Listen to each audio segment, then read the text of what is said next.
The angel of the Lord declared unto Mary, and she conceived by the Holy Spirit.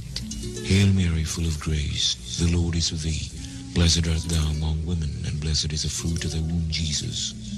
Holy Mary, Mother of God, pray for us sinners now and at the hour of death. Amen. Behold the handmaid of the Lord. Be it done to me according to your word. Hail Mary, full of grace, the Lord is with thee. Blessed art thou among women, and blessed is the fruit of thy womb, Jesus. Holy Mary, Mother of God, pray for us sinners now and at the hour of death. Amen. And the Word was made flesh, And dwelt amongst us. Hail Mary, full of grace, the Lord is with thee. Blessed art thou among women, and blessed is the fruit of thy womb, Jesus. Holy Mary, Mother of God, pray for us sinners now and at the hour of death. Amen. Pray for us, O Holy Mother of God, that we may be made worthy of the promises of Christ.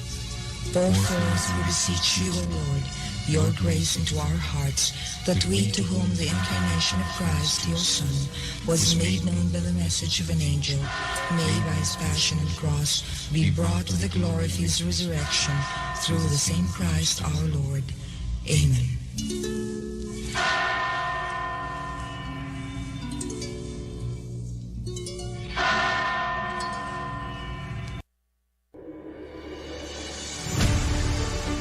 Kini ang simbiyanan sa RPN, Radio Philippines Network, DXKS. DXKS 1080. Ang inyong Radio Ronda. 5,000 watts. Nagsimbiya sa ikatulong andana sa UFCO Lim Building, Borromeo Street, Dakbayan sa Surigao. RPN, Radio Philippines Network, DXKS 1080, ang inyong Radio Ronda. Ang mga residente ay stranded pa rin. Lahat halos ng mga bahay dito ay sira. Lampas tao na yung tubig. Overnight thinking, binantayan din natin ang sitwasyon. A portion of the RPN bridge here in Nabotas was destroyed. Nakikita nyo sa likod ko ngayon, malakas na yung agos ng Canano River. Ang resulta, lagpas taong taas ng baha. Gabi takot na po kami. Ilang minuto lang po na ang taas na po ng tubig. Merong mga outsiders na nananamantala. Wala pa nga rin daw tumutulong sa kanila. Kahit yung mga bahay dito sa paligid, lubog na sa baha.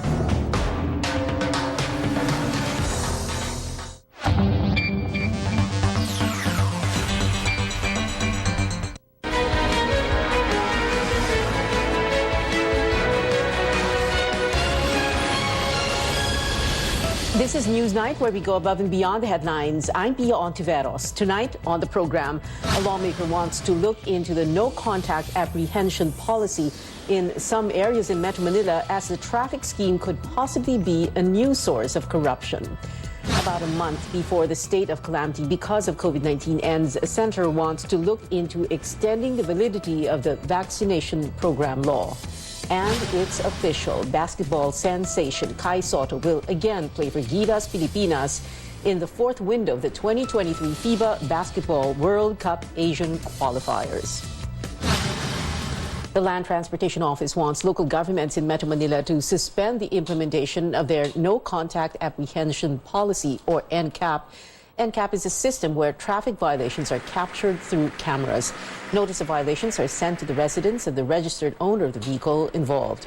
A lawmaker now wants to look into NCAP, saying it's becoming a source of corruption. Here's George Cahilas with that story. The public utility vehicle sector has been complaining about the no-contact apprehension policy against traffic violators in Metro Manila. Among them, jeepney driver Paul Generoso, who accumulated thousands of pesos in overdue fines for failing to pay on time. Iwas na lang po. Kasi ayaw namin na mahuli. Kasi mahirap po magbayad.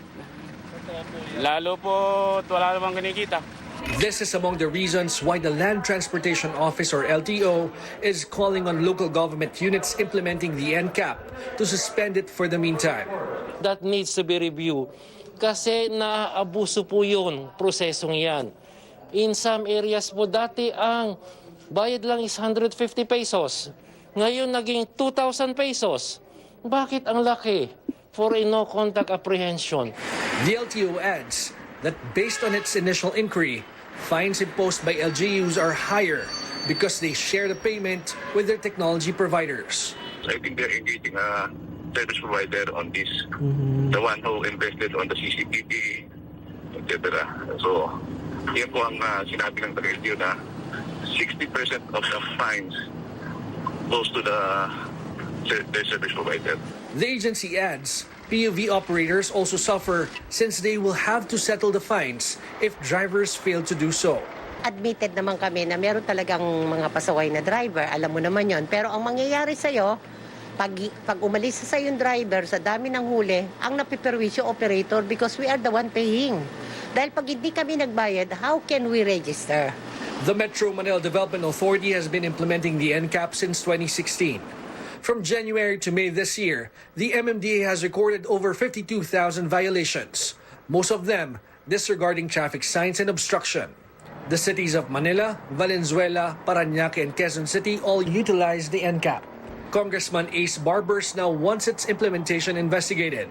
He says while the concept of the policy is good, the system is clearly being abused. The NCAP implementation gave rise to more questions than answers.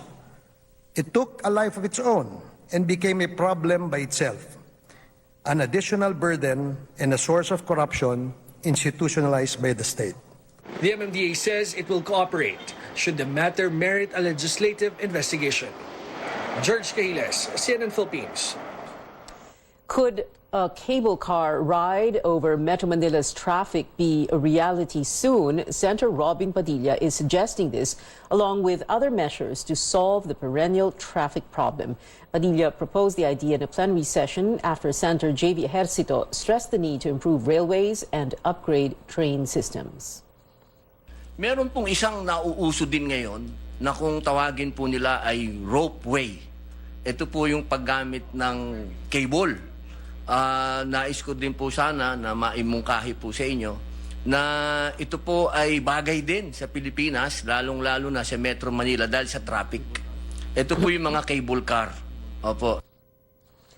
Padilla briefly suggested the cable car concept and agreed that railways and train systems are best for Filipinos, citing the country's geography. Padilla, however, said he only offered the idea in response to Ejercito's speech and did not elaborate or reveal plans about this system.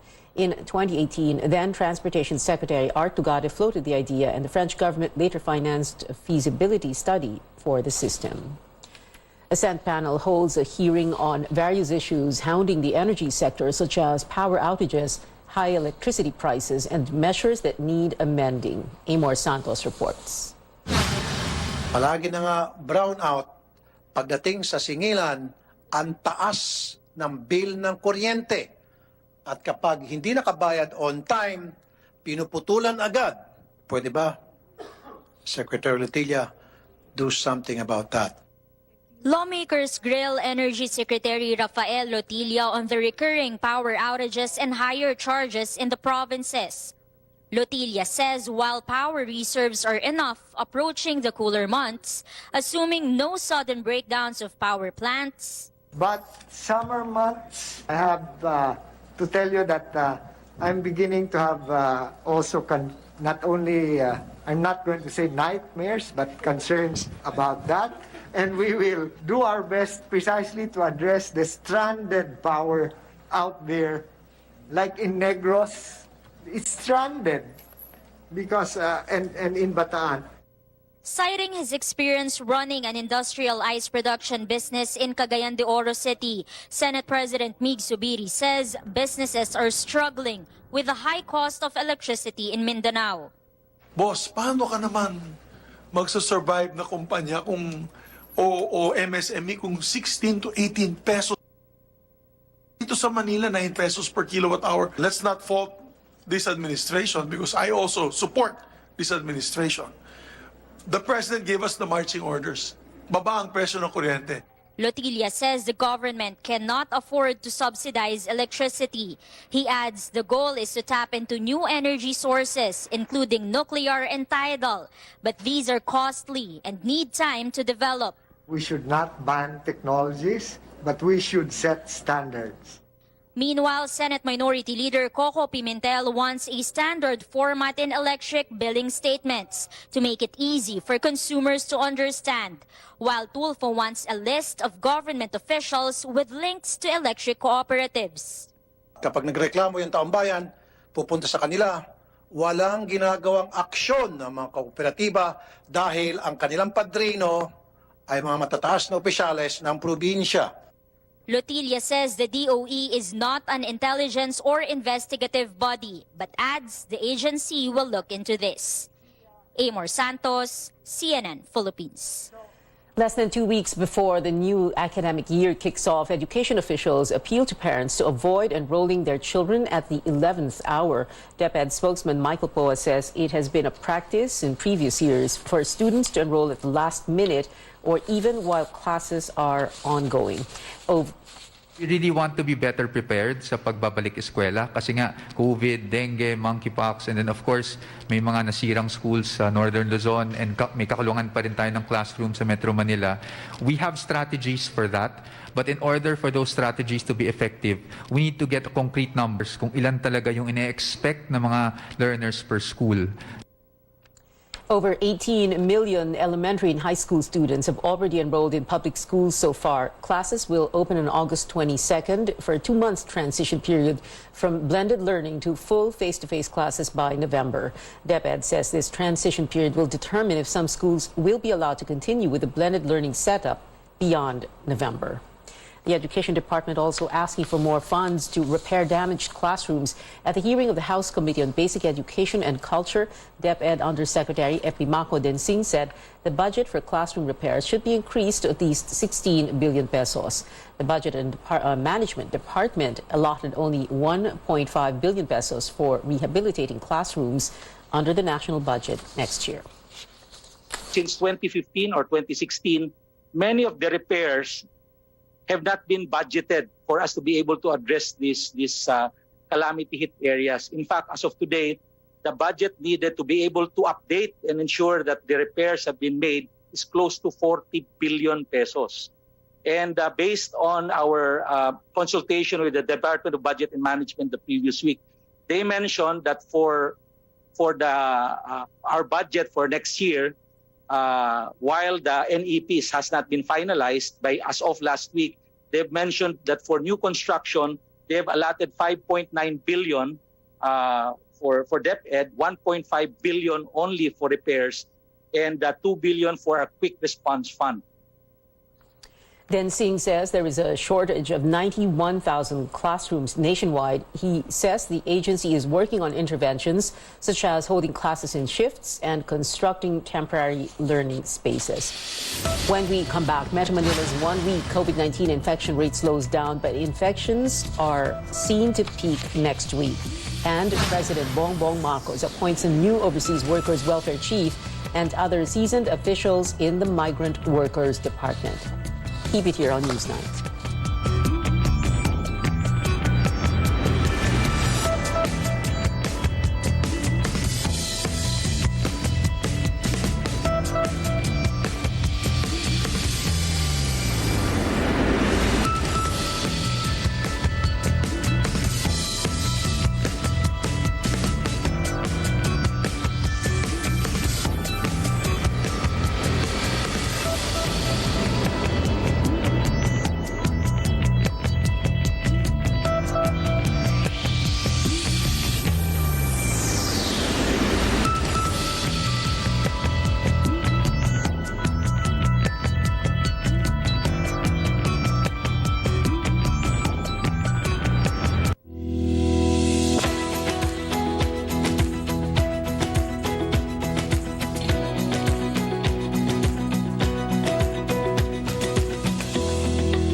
My faith in God led me to all these blessings.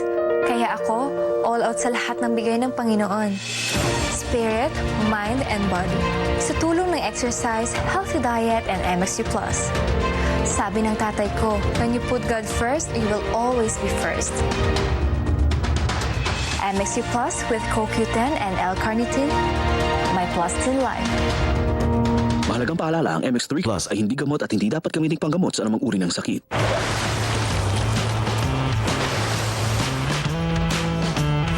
To those who said pickup trucks are only for work, or that never been done means can't be done, or trucks couldn't be comfortable. To those, we say thanks for the inspiration. Next generation Ford Ranger. Do the undone. Reserve yours now on Ford.com.ph or at your nearest Ford dealer.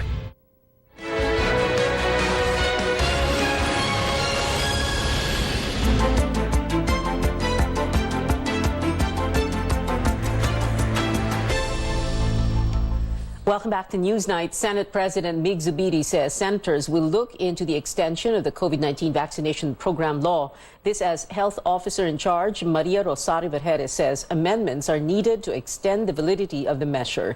The state of calamity takes effect until September 12th. This means the vaccination law will no longer be in place beyond that date unless the President extends the declaration. Dito po nakataya ang mga EUA ng ating bakuna, nakataya ang ating mga tax exemptions para po dun sa mga assistance na nakukuha natin. Nakataya rin po dito at nakatali ang emergency procurement na atin pong nagagawa because of the pandemic. And nakatali din po dito ang pagkontrol natin ng presyo ng iba't ibang commodities because of the pandemic. Zubiri joining calls to allow the rollout of second booster shots for the rest of the general public, while the Senate imposes a lockdown for guests for the next 3 weeks following the infection of 3 centers. Zubiri says only select resource persons will be allowed inside their building. Senate Committee on Health Chairperson Bongo will sit down with the Health Department next week to discuss pandemic response. Among the issues to be tackled are the expired COVID-19 shots and the possible escalation of alert levels. Go says they will also discuss measures to address the threat of monkeypox, including border control and surveillance efforts.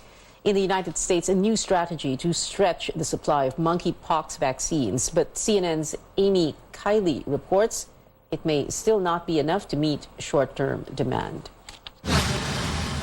We will likely still run out of vaccines before we run out of arms. That's despite a new plan to stretch the U.S. supply of the monkeypox vaccine. It lets providers put smaller dose shots into the skin rather than under it. That allows each original dose size to vaccinate up to 5 people. The national stockpile has more than 400,000 doses. Now they could help protect more than 2 million people. Intradermal injections are often used for TB skin tests and have been used for other types of vaccines before. The change is the result of an emergency use authorization from the FDA. The agency began exploring viable scientific options that would allow for greater access to the currently available vaccine. It also allows children at high risk of infection to get under the skin vaccinations. They rarely get monkeypox, but over the past week, there has been an uptick in exposures, potential exposures of children.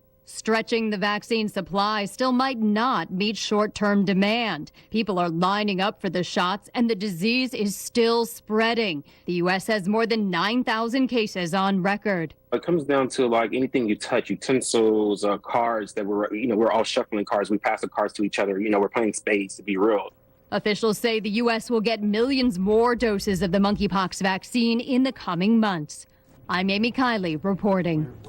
The U.S. declared monkeypox a public health emergency last week. Now, back here at home, the number of COVID-19 cases in Metro Manila may peak next week, but the Octa Research Group says it still has to monitor the trend. Octa says the one-week growth rate in the capital went down to 5% as of August 9 from 14% on August 2. The rate of people testing positive, although still higher than the 5% benchmark, dropped to 15.9% on August 8th from almost 17% the week before. Octa earlier said the COVID-19 wave in the country may last until the Burr months, with provinces seeing very high positivity rates.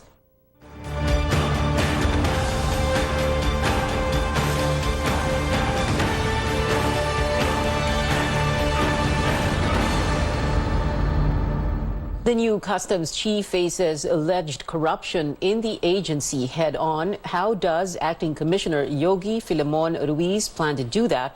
This report by Lois Calderon. They will get fired. I am not joking also. 3 weeks since taking his oath, Acting Customs Commissioner Yogi Filemon Ruiz makes it clear he means business. His words were directed at ranking officials of a bureau that's the second largest revenue source after BIR, but also notorious for corruption. Ruiz has ordered a revamp with names of his deputies and directors vetted and for endorsement to Malacanang. District collectors could stay in their posts only if they hit the revenue goal. Ruiz wants the Bureau to rake in 740 billion pesos this year, higher than the official collection target set by the economic team, which has been twice revised. Customs has a record of topping targets, especially as oil imports bounce back. I have set the standard higher so that we will perform. Ruiz was Customs Police for 5 years and Drug Enforcement Agency Director before that. He ups the ante, running after smugglers after President Bongbong Marcos picked him. I was not endorsed by any political group or anyone. So I am here because it is the choice of the President, and I intend to fulfill the promise that I gave to him. So, andito na ako sa point na wala akong pakialam kung sinong magalit sa akin. I don't care sinong magalit sa akin. My only concern is huwag na huwag lang magalit ang presidente sa akin. The President's marching orders? No drugs. No guns. Stop agricultural smuggling. As the pandemic brought global logistics nightmares, the Bureau makes an appeal before overseas Filipino workers who send balikbayan boxes home. Pagbukas natin doon sa container van, isesegregate na yan by address. Kung saan yung para sa Mindanao, sesegregate yan. Kung saan yung para sa Visayas, kung saan yung para sa Luzon, so that there will be a systematic delivery ng mga boxes na yun. Pagpasensya niya lang, but we will strive na by end of September, ma-deliver natin ito lahat. 90% na nga yung delivery natin, yung first set ng containers na nabuksan natin. Lois Calderon, CNN Philippines. The newly created Department of Migrant Workers, or DMW, takes shape with more officials appointed to key positions. These include actor and TV host Arnel Ignacio. President Marcos appointed him as the chief of the Overseas Workers Welfare Administration, or OWA, an attached agency of the DMW. Ignacio previously served as OWA Deputy Executive Director and Deputy Administrator during the Duterte administration. He replaces Hans Kakdak, who will now be one of 4 new undersecretaries of the DMW. Bernard Olalia, also appointed as DMW Undersecretary. He will continue serving as officer in charge of the Philippine Overseas Employment Administration until the DMW is deemed fully constituted upon the approval of the 2023 budget. Previously under the Labor Department, the POEA is now under the DMW. Overseas, the death toll from the record rainfall in South Korea rises to 9 as forecasters warn of more bad weather. Seoul officials confirming 2 of the fatalities were Chinese nationals. 17 people were injured, at least 7 others remain missing. Forecasters say the downpour eased on Wednesday, but flooded areas may see stronger rains on Thursday. No reports so far of Filipinos affected by the flooding in Seoul and nearby areas, but embassy officials are monitoring the situation. The nation bid farewell to former President Fidel Valdez Ramos as he was laid to rest at the Libingan ng Mga Bayani Tuesday. But tonight on Politics as Usual, we continue to honor FVR, not as the former leader, but as a family man through his grandchildren's eyes. Join me later as Sam Ramos-Jones, Patrick Halasco, and CJ Sembrano, often called FVR Liit, tells us stories about their Lolo Eddie and their new mission to keep his legacy alive. That's at 8 p.m. only here on CNN Philippines.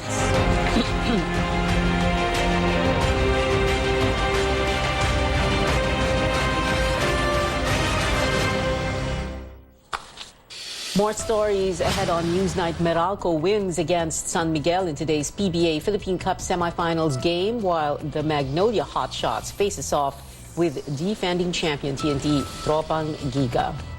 And the long wait is over for Blinks as Blackpink finally announces the release of their new album. You're watching CNN Philippines.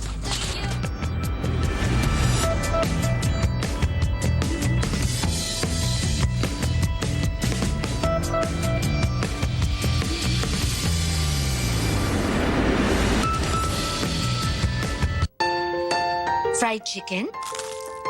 Timplang happy!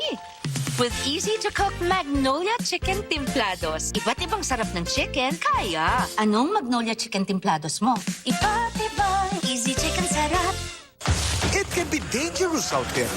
Buti na lang there's locally superfruits. Para sa akin, super nutritious, super delicious. All superfruits contain more antioxidants than your average fruit. Superfruit for a super you. Pogino! Dahil yan sa vet-approved Nutri-Chunks Coat Shine with active boost and prebiotics na pampalisto. Made with real salmon goodness and omega-3 and 6 for healthy skin and shiny coat. Kita naman, di ba? Listo, ganado sa Nutri-Chunks Coat Shine. Tumagal tayo sa dilim, laman tayo ng nightlife. Now it's time to live the light life. Let's have San Mig Light with the sun out. Hindi lang panggabi ang bonding natin. Any hour is now happy hour. As you drink up the light life, gumagaan ang feeling. Ang katapusan ng bawat kwento, may inuumpisa ang bago. Get into the light life. Sunday night.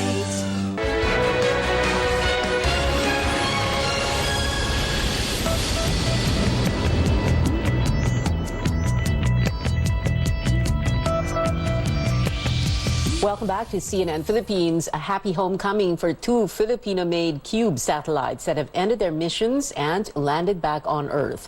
Maya 3 and Maya 4 re-entered the atmosphere on August 4th and 8th, respectively. While in orbit for 10 months, the satellites transmitted amateur radio-based system beacons to 10 countries. The Stamina 4 space program leaders said Maya 3 and Maya 4 were pivotal in the local space industry's development. From welcome to goodbye, tennis superstar Serena Williams says in a Vogue article that she will evolve away from the sport after this year's U.S. Open. On Instagram, she said she will focus on being a mom. The news comes a day after the 40-year-old won her first singles match in 430 days at the Canadian Open. Serena is regarded as one of the greatest tennis players of all time, with 23 Grand Slam titles to her name. And rising NBA star Jalen Green reconnecting with his Filipino roots, coming back to the Philippines today. This is part of the JG4 Manila tour under sportswear brand Adidas Philippines. The Houston Rockets player is one of its ambassadors.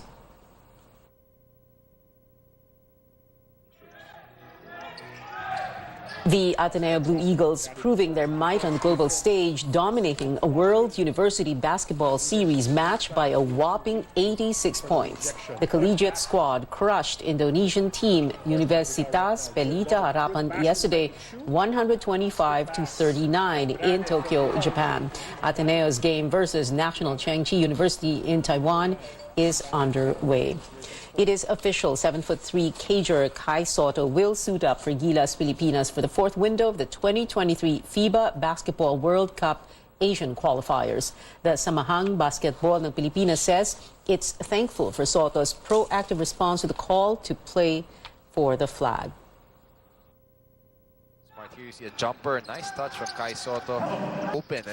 And in the PBA Philippine Cup semifinals, the Meralco Bolts managed to tie the series again at 2 each. Meralco beat the San Miguel Beermen 111-97 at the Araneta Coliseum in Quezon City. And in another semi-series, TNT Tropang Giga is ahead in the first quarter of Game 4, 18-15. Tropang Giga holds a 2-1 lead over the Hotshots. Semifinals resume on Friday with TNT facing Magnolia at 3 p.m. and San Miguel playing against Meralco at 6. Members of the NU Lady Bulldogs speaking up after their shocking release from the national women's volleyball team that was supposed to compete at the ABC Women's Cup this month. Pauline Versosa tells us how the players are reacting to the sudden decision. Shocking and painful. That's how players of National University described their sudden removal from the national women's volleyball team. In a letter dated August 7th, the Philippine National Volleyball Federation released all NU players who formed 12 of the 14-woman pool, citing that they may not perform at their best level due to restrictions and conditions that hinder training and overall program. This, despite the players already training for 3 weeks under national team head coach Jorge Souza de Brito for the ABC Women's Cup later this month. So, nagulat po kami lahat. Sabi, ganun-ganun sa isang iglap, wala na para tayo sa national team. Parang after all, na lahat ng teams, tinalikuran yung invitation, tas kami, parang kinut short namin yung time namin with our families and friends, ganyan, para makapagpahinga after UAP. Para dito po sa national team. Tapos ganun lang din po yung mangyayari. Players say the removal came immediately after they declined to play as a last-minute replacement for Japan in the semifinals of the Premier Volleyball League. The notice from the PNVF coming only 2 days before the tournament, raising concern among the Lady Bulldogs on their preparedness with their current training condition just at 70%, with some players still nursing injuries. Para lang yun sa safety din. Parang, syempre, ibang level na yung lalaroan namin. Yung AVC, iba't ibang bansa yung makakalaban namin. And hindi lang sila basta-basta players. So, kung hindi maayos yung preparation, di ba nga, sabi po nila, if you fail to prepare, you're prepared to fail. So, yun po yung kinakatakutan namin mangyari. NUT manager Mariana C. Diet also stressed management simply acted upon the sentiments of their players with the welfare of the student athletes in mind. I really don't know what they mean by restriction and condition. But the program was really 5 weeks for ABC. Nothing in between. It's really written, it's Asian Volleyball Confederation Cup. So that's the expectation of all the team. May si Coach George na if you don't play for PBL, you cannot play for ABC. So, siyempre, ito mga bata, iyak yan. Players expressed dismay after pouring much time and effort, even answering the call of the national team when others begged off. For now, they say they just want to move forward and shift their focus back on their title retention bid in the UAAP. Nakakasad lang po kasi parang hindi po na-appreciate siguro on our part, on our end, na lahat po ng effort. Tapos, parang mali pa po namin. Hindi naman matatapos yung volleyball sa ganitong sitwasyon. And let's just hope na things will get better. In our heart, we really wanted to help the PNBF. To Mr. Susara, to the rest of the stakeholder of PNBF, we will still support you. 100% yan. PNBF. Ang hope ko lang, baguhin naman natin yung sistema at saka programa. Yun lang, baguhin lang talaga natin. Hindi tayo pwedeng ganito. The eventual champions of the PVL will instead represent the flag in the ABC Women's Cup, taking place from August 21 to 29 at the Phil Sports Arena. Bolin Verzosa, CNN Philippines. Speaking to CNN Philippines Sports Desk, the National Volleyball Federation President Ramon Tatsuzara commenting on the issue saying, quote, when you lend your players to the national team, you must follow the plans and programs, unquote, adding that the Lady Bulldogs would play for the country if they really wanted to. And moving on to K-pop, time to set the date. Blink's Blackpink's second full album, Born Pink, is arriving on September 16th. This is the Kill This Love singer's first record in nearly 2 years. A pre-release single called Pink Venom comes out next Friday. And that is it for now. Join me again on news.ph at 7 p.m.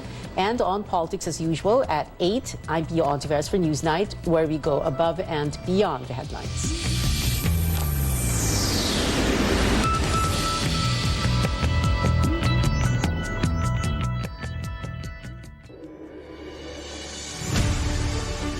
Kini ang simbianan sa RPN, Radio Philippines Network, DXKS. DXKS 1080. Ang inyong Radio Ronda. 5,000 watts. Nagsimbiya sa ikatulong andana sa UFCO Lim Building, Borromeo Street, Dakbayan sa Surigao. RPN, Radio Philippines Network. DXKS 1080, ang inyong Radio Ronda.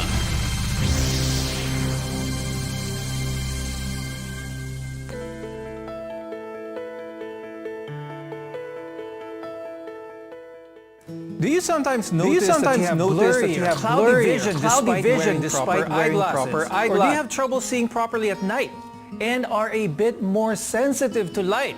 Well, you may be starting to develop cataracts. Have no fear though, cataracts are pretty common and what's most important, they are treatable. On the program today, we'll talk about what causes this condition and ways to prevent as well as treat them.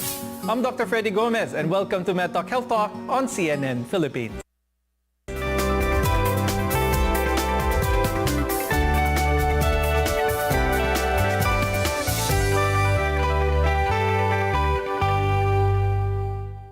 When the lens in your eye, which is normally clear, starts to become foggy or cloudy, a cataract may be developing. Our guests are here today to tell us more about this condition. With us is Dr. Arnold Salud.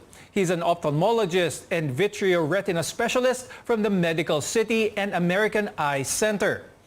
Also with us is Dr. Edward Uy. He's an ophthalmologist and a cornea and external disease specialist from the Makati Medical Center. Thank you both for joining us on the show. Now, many people may develop cataracts over their lifetime. I'll start with Dr. Arnold. Common ba ang cataracts dito sa Pilipinas, Dr. Arnold? There are several other causes, but the main cause is aging. So if we will take into consideration aging, it must be just about the same with any other country.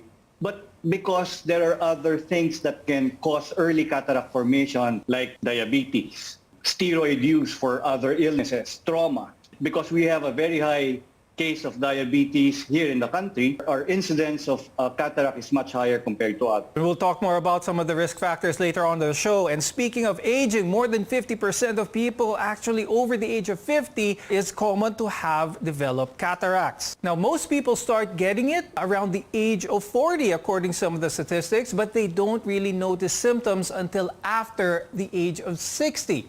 Now, the condition is a real concern for all of us as we get older. But there are some factors that can make you more likely to develop it. Now, Dr. Dado, who are more prone to having cataracts? So first and foremost, the elderly population are at risk. So anyone 60 and up have a higher likelihood of developing a cataract. People who are medically not normal in the sense that they have a medical illness will be also more prone to get it earlier. Now, Dr. Dado, we all know that smoking is linked to a lot of diseases, heart disease, lung disease, but some of the studies also show that it's also linked to some eye problems as well, including cataracts. Could you explain this a little bit for us? So smoking affects the body in a way where no one really realizes how severe it can be. So if it affects the eye, usually cataract is one, macular degeneration is another. Now, in fact, the United States Food and Drug Administration reported that people who smoke are 2 to 3 times more likely to develop cataracts. So quitting smoking cigarettes can significantly reduce your chances of developing it. Now, most cataracts are related to aging, as what was mentioned by our guests, but there are also some types that can develop during childhood or due to other health problems. Dr. Arnold, who else can be affected by cataracts? And how often does it occur in people below the age of 40? When you're young, there's also what we call congenital cataract. So you can be born with it. And as mentioned, people might not notice that they are starting to have cataract, but that's the importance of seeing your doctor, especially if you have other illnesses in your body. Dr. Arnold, let's touch on the trauma part a little bit that causes cataracts. Can something like corneal abrasions, like wearing contact lenses for long periods of time, can this be classified as a trauma that can lead to a cataract in the future? Strictly speaking, no, because with corneal abrasion, you just touch the front part of your eye. Again, I always try to compare the eye with a camera. The cornea is the cover of the lens. So if you scratch it, there's no effect on the lens itself. So whether it's because of aging or injury due to trauma, many will experience a cataract at some point at a certain age. And it's vital to understand its symptoms so that you can get proper treatment right away. When we return, we'll discuss the signs to watch out for. We're your partner in health, so keep it here on MedTalk Health Talk, only on CNN Philippines.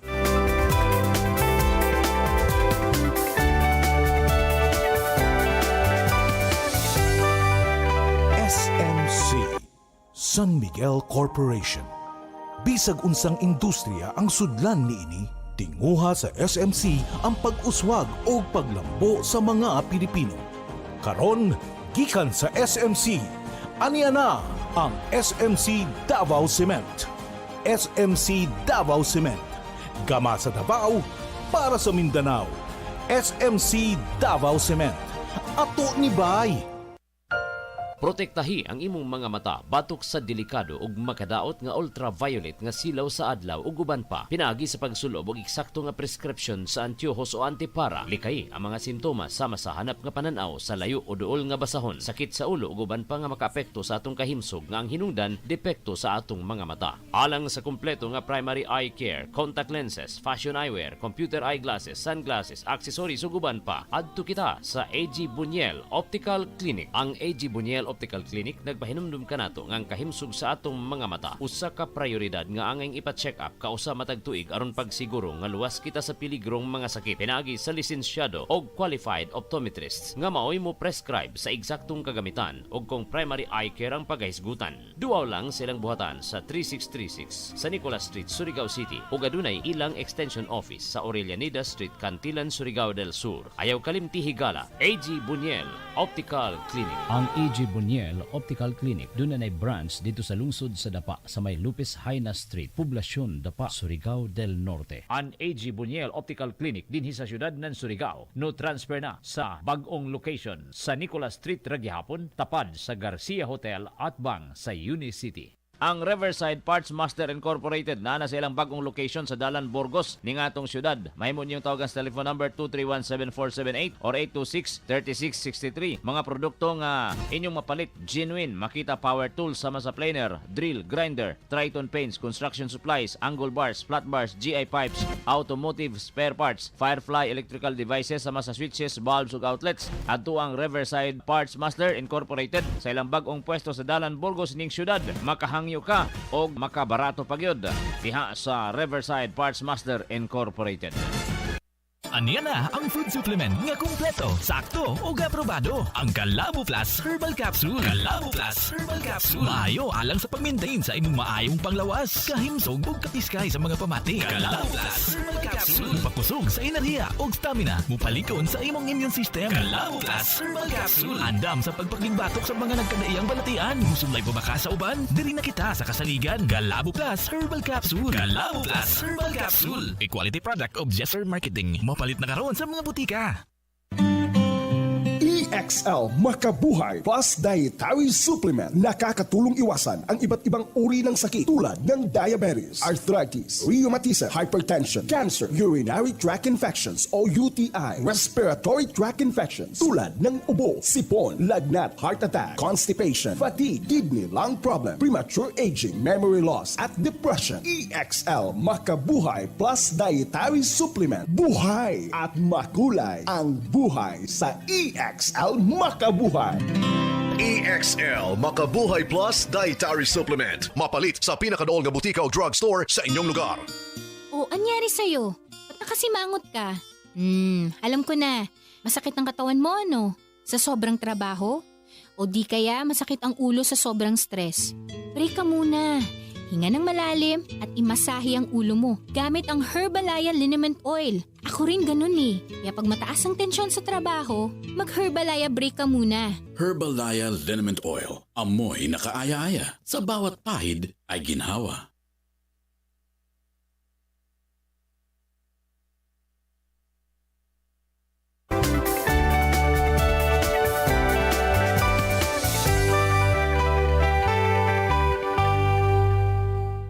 I'm Dr. Freddy Gomez and welcome back to MedTalk Health Talk on CNN Philippines.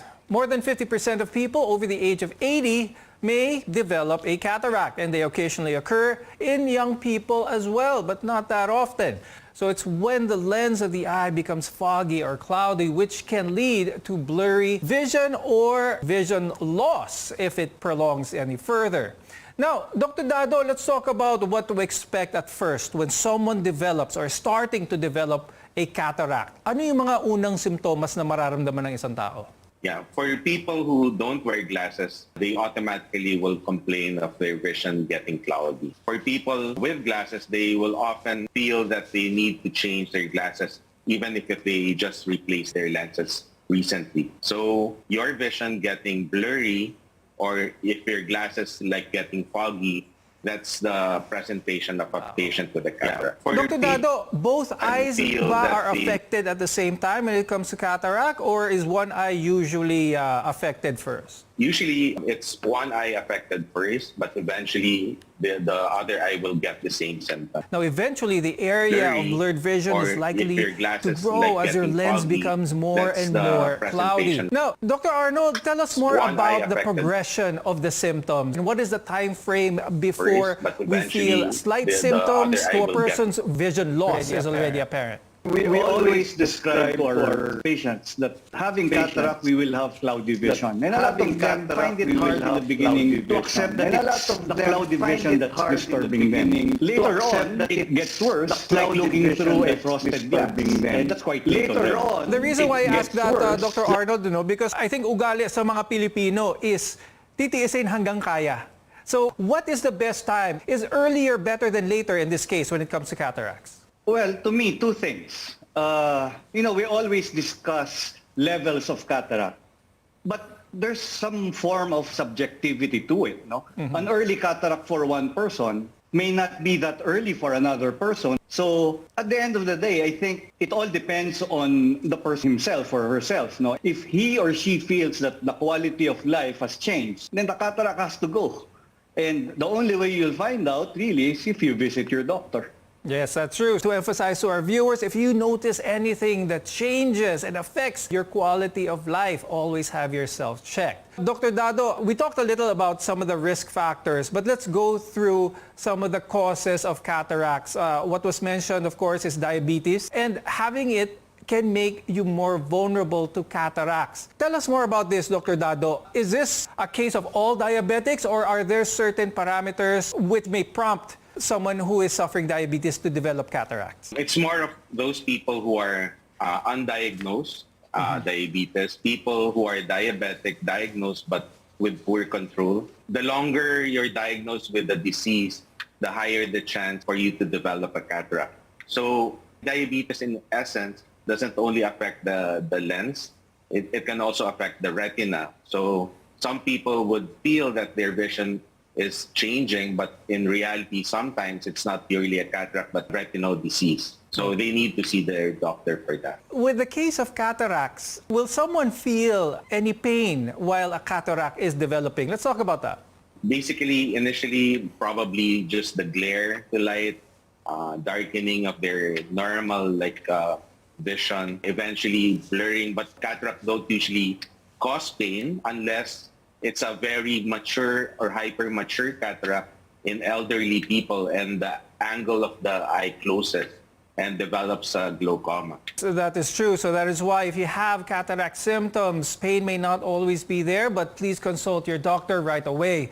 Now, Dr. Arnold, walk us through how someone is properly diagnosed to have a cataract. You can diagnose it two ways, by talking to your patient. And the best way really to diagnose it is the instruments that we use in our clinic. We have very specific instruments that can visualize the lens of the eye.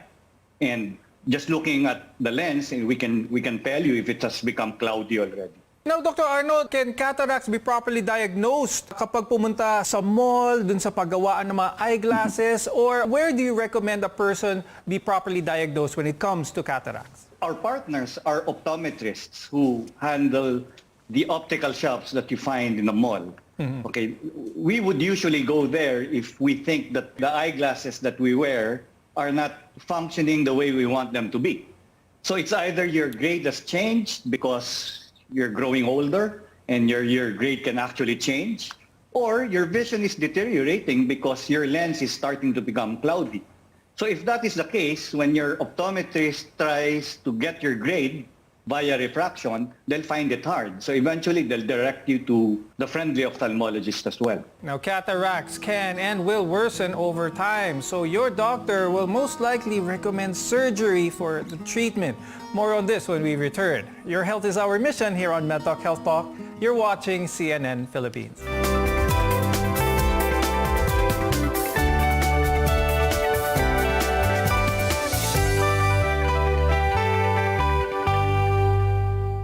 SMC, San Miguel Corporation. Bisag unsang industriya ang sudlan niini, tinguha sa SMC ang pag-uswag o paglambo sa mga Pilipino. Karon, gikan sa SMC, aniya na ang SMC Davao Cement. SMC Davao Cement. Gama sa Davao, para sa Mindanao. SMC Davao Cement.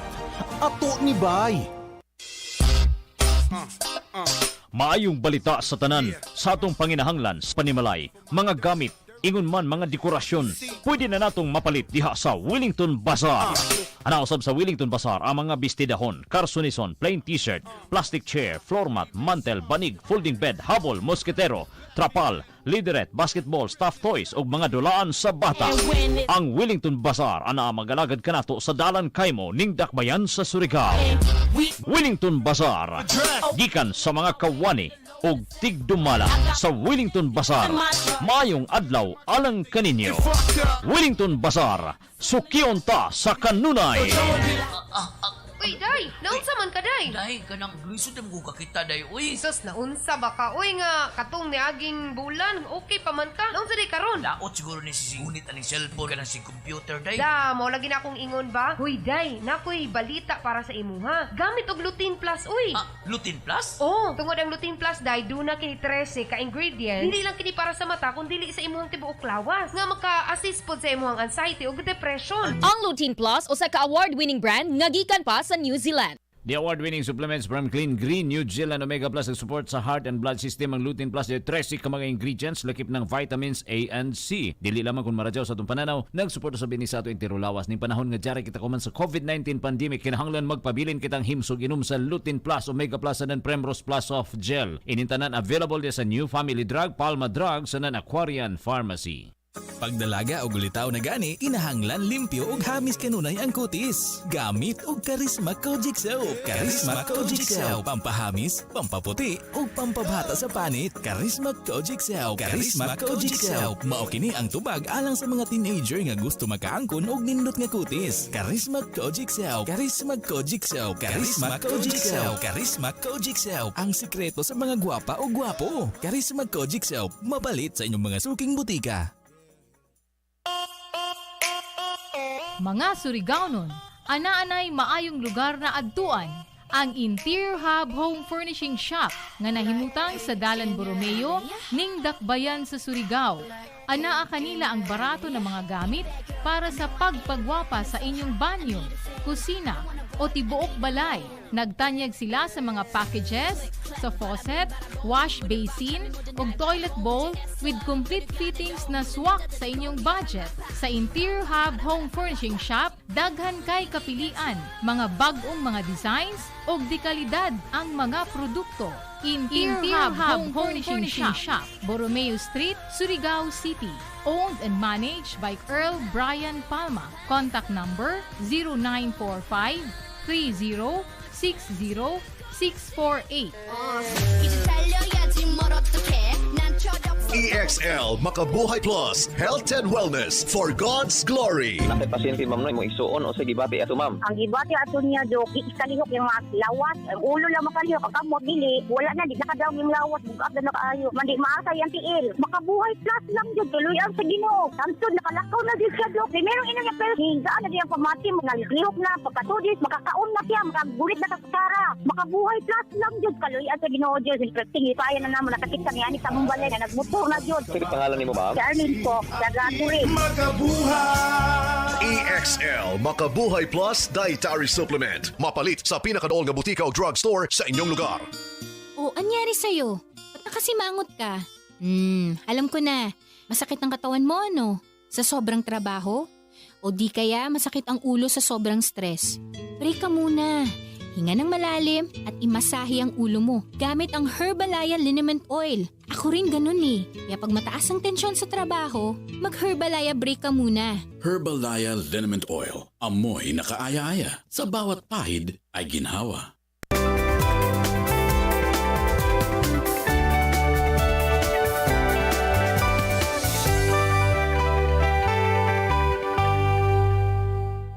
I'm Dr. Freddy Gomez, and this is MedTalk Health Talk on CNN Philippines. Blurry vision is a telltale sign that a cataract now, while this can be mild and manageable, they tend to grow progressively worse, and they eventually interfere with daily activities like reading and driving and your overall quality of life. Now, Dr. Dado, earlier on the show, we talked about how cataracts are diagnosed. Now, let's talk about the treatment this time. A lot of our viewers, when they hear surgery, they always have some form of anxiety. So they always ask, pwede bang idaan sa gamot ang cataracts, Dr. Dado? Not all cataracts needs a surgery right away. So for people who can still wait or they decide to wait and just be corrected with spectacles, that's their decision. But it's more of the patient being given the proper information for them to undergo the procedure safely.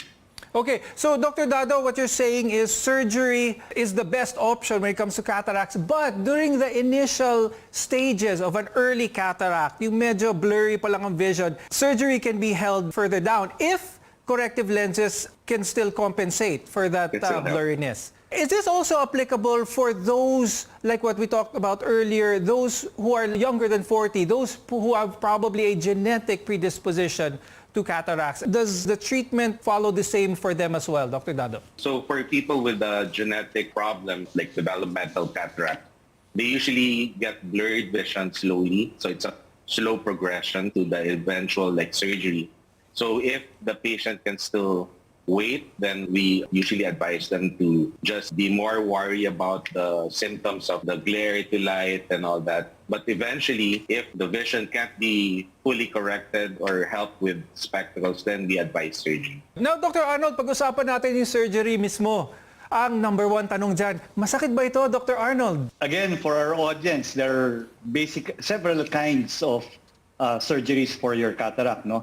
Yung naririnig po ng mga pasyente natin, it's not that painful, but compared to the newer technology is quite painless. May kanya-kanyang lamang po yan, but the common denominator would be it's not as painful as our patients imagine them. Dr. Arnold, will those undergoing cataract surgery be able to see a drastic difference in the quality of life, in the level of vision that they can get back? Definitely. There's an element of magic in it, in the sense that people come in with very cloudy, poor vision. They go home close to the vision that they will get in the next few days. They can see the difference already even prior to going home. So cataract surgery now is much different than it was years before. Yan ang sinasabi ng mga guests natin. So the comfort level is much improved, as well as the level of improvement that you will get with your eyes.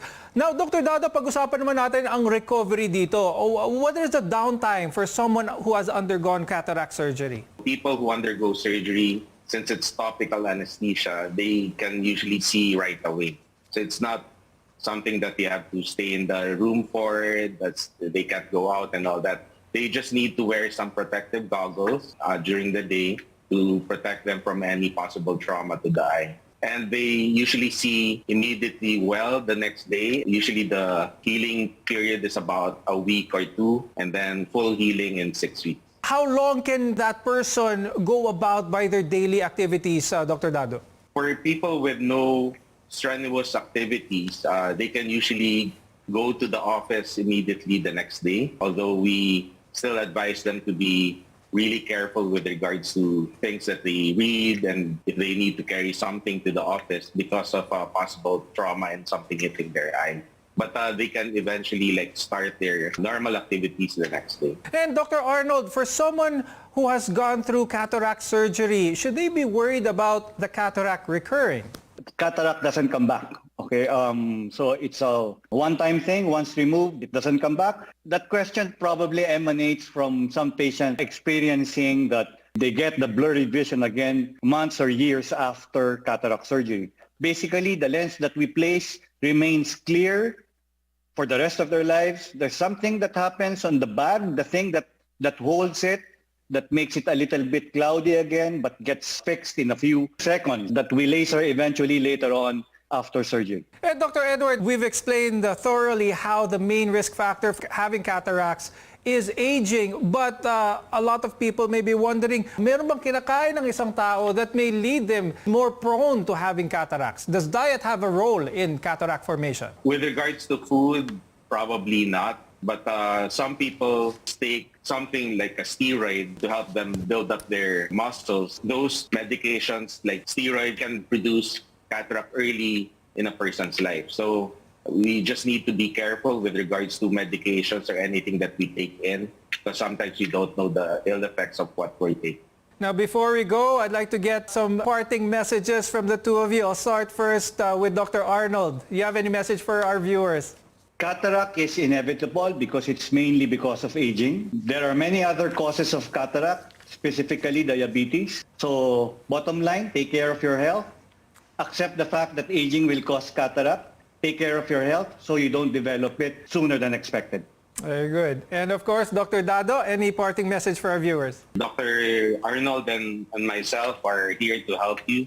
So doctors are not here to for you to be afraid of. So just a reminder for you to see your doctor so that we can help you with cataract if ever you have one, for better vision and better quality of life. And we definitely know more about cataracts today with this episode, thanks to the two of you. So thank you very much, Dr. Arnold Salud and Dr. Edward Uy, for being with us today and sharing your information with all of us.